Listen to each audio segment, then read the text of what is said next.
Situasi di kota Toretsk di Oblast Donetsk kian membara.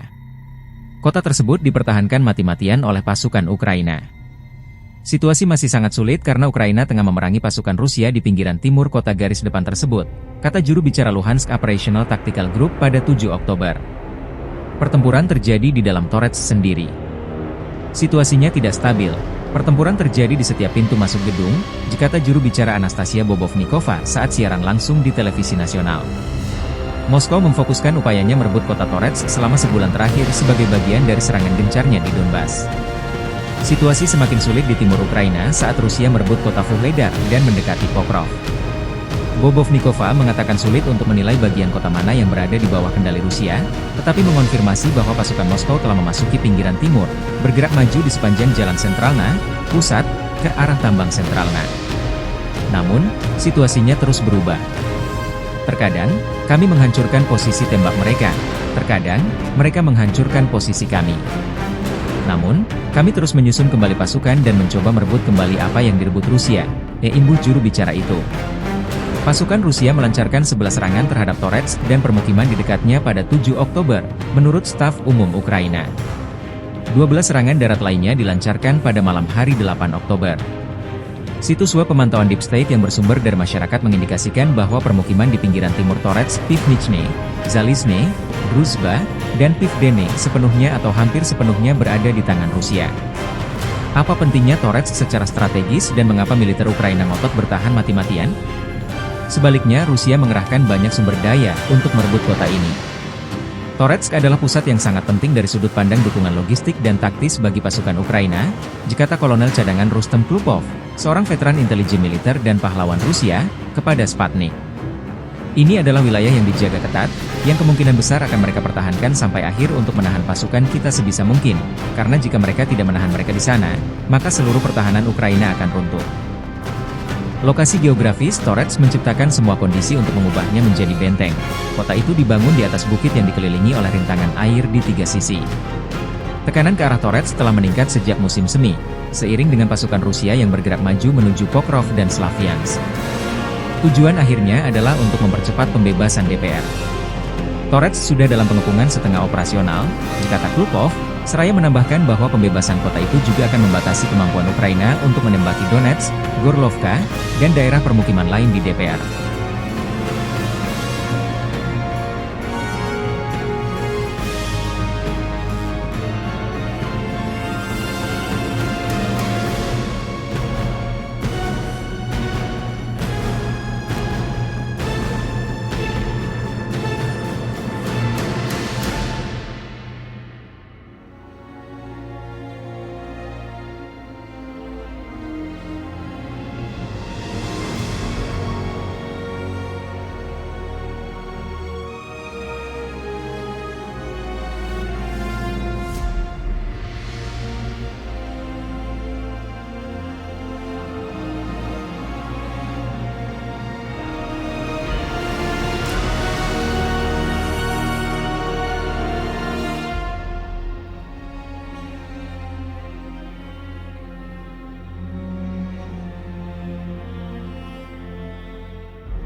Rusia dilaporkan mencuri lebih dari 180.000 ton gandum Ukraina melalui pelabuhan kota Mariupol yang diduduki di Oblast Donetsk. Demikian dilansir Perdana Menteri Ukraina Denis Shmyhal pada pertemuan pemerintah 8 Oktober waktu Kiev. Pada pertengahan 2023, Rusia diyakini telah mencuri hingga 6 juta metrik ton gandum yang dipanen di wilayah Ukraina yang telah direbut. Kerusakan pada industri pertanian Ukraina semakin diperparah oleh perang yang sedang berlangsung yang seringkali menargetkan fasilitas pertanian dan ancaman Rusia terhadap rute pengiriman Laut Hitam. Menurut Shmyhal, Rusia terus menggunakan makanan sebagai elemen agresi. Kiev telah kehilangan sebagian besar lahan pertanian di selatan dan timur Ukraina akibat pendudukan Rusia dan kerusakan akibat perang. Meskipun demikian, ekspor Ukraina dari Januari hingga September berjumlah hampir 100 juta ton. Dengan kata lain, kami mengekspor sebanyak itu dalam 9 bulan seperti yang kami lakukan sepanjang tahun lalu, kata Shmyhal. Bukti yang dikumpulkan oleh firma hukum hak asasi manusia Global Rights Compliance tahun lalu menunjukkan bahwa Moskow bersiap untuk mencuri pasokan biji-bijian, menargetkan infrastruktur pangan, dan membuat penduduk Ukraina kelaparan beberapa bulan sebelum invasi skala penuh. Perang Rusia melawan Ukraina juga mengancam ketahanan pangan di seluruh dunia. Ukraina adalah produsen gandum terbesar di dunia sebelum invasi. Staf Umum Angkatan Bersenjata Ukraina 9 Oktober melaporkan, militer Rusia total kehilangan 664.120 tentara di Ukraina sejak dimulainya invasi skala penuh pada 24 Februari 2022. Jumlah ini termasuk 1.150 korban yang diderita pasukan Rusia hanya dalam sehari terakhir. Rusia juga kehilangan 4 tank, 19 sistem artileri, 31 pesawat tanpa awak dan 12 kendaraan khusus militer dalam 24 jam terakhir. Menurut laporan militer Ukraina tersebut, pasukan Vladimir Putin total kehilangan 8.944 tank, 17.751 kendaraan tempur lapis baja, 26.240 kendaraan dan tangki bahan bakar, 19.222 sistem artileri, 1.223 sistem roket peluncur ganda, 973 sistem pertahanan udara, 369 pesawat terbang, 328 helikopter, 16.718 pesawat nirawak, 28 kapal dan perahu, dan 1 kapal selam.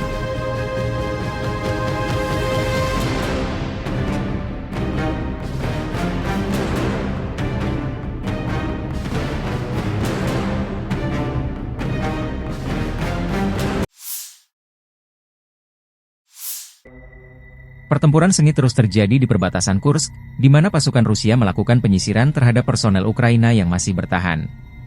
Kontak senjata berlanjut di distrik Korenevsky, Sudzansky, dan Glushkovsky, menunjukkan eskalasi kekerasan di wilayah tersebut. Pasukan Rusia melanjutkan serangan balik intensif di sektor ini untuk merebut kembali kendali strategis.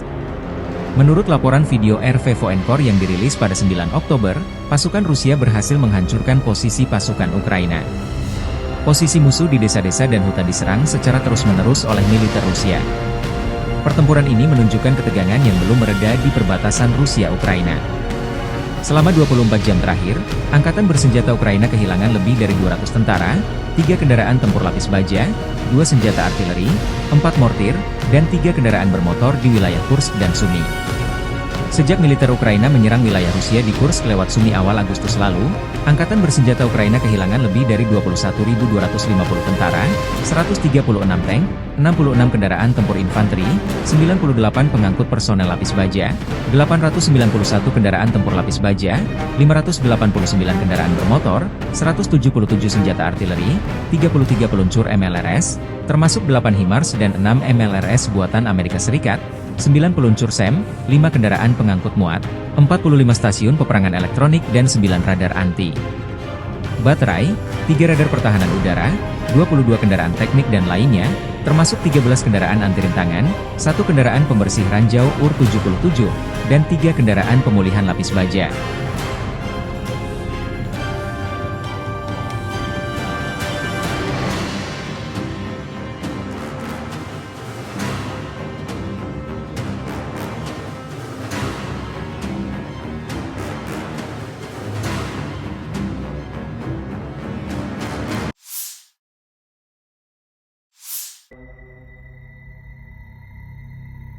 Pertempuran di arah Donetsk Selatan kembali memanas, dengan rekaman langka yang menyoroti aksi militer di utara Vodiane. Dalam rekaman tersebut, sebuah kendaraan pengangkut personel, APC, Rusia terlihat mendaratkan infanteri di barisan pepohonan di bawah tembakan pasukan Ukraina. Ketika APC Rusia tersebut kembali, militer Ukraina mengirimkan drone untuk menghancurkannya. Di tengah misi penyerangan, drone Ukraina tersebut justru diserang oleh drone Rusia yang juga terlibat dalam pertempuran udara. Serangan dari drone Rusia akhirnya berhasil menghancurkan drone milik Ukraina. Aksi saling serang ini menambah ketegangan di medan pertempuran Donetsk. Video dirilis relawan Timur Jauh Rusia 9 Oktober.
Download Tribun X sekarang. Menghadirkan lokal menjadi Indonesia.